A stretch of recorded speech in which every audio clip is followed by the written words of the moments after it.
సంగారెడ్డి జిల్లా పాసమైలారం పారిశ్రామిక వార్డులోని సిగాచి ప్రమాద మృతులకు ఎమ్మెల్యే గూడెం మహిపాల్ రెడ్డి నివాళులర్పించారు.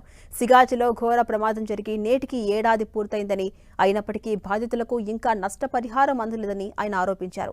పరిశ్రమలో ప్రమాదం జరిగినప్పుడు విధుల్లో ఉన్న 54 మంది కార్మికులు మరణించారని తెలిపారు. కోటి చొప్పున ఇస్తామని చెప్పి 25 లక్షల రూపాయలు ఇచ్చి పరిశ్రమ యాజమాన్యం చేతులు దులుపుకుందని మహిపాల్ రెడ్డి విమర్శించారు. యాజమాన్యం మెడలు వంచైన మృతుల కుటుంబాలకు కోటి రూపాయల పరిహారం ఇప్పిస్తామని గూడెం మహిపాల్ రెడ్డి తెలిపారు. ఇప్పుడు చేసినట్టు ఒక డిమాండ్, ఒక వర్కర్కు కోటి రూపాయల చొప్పున పరిహారం ఇవ్వాలి.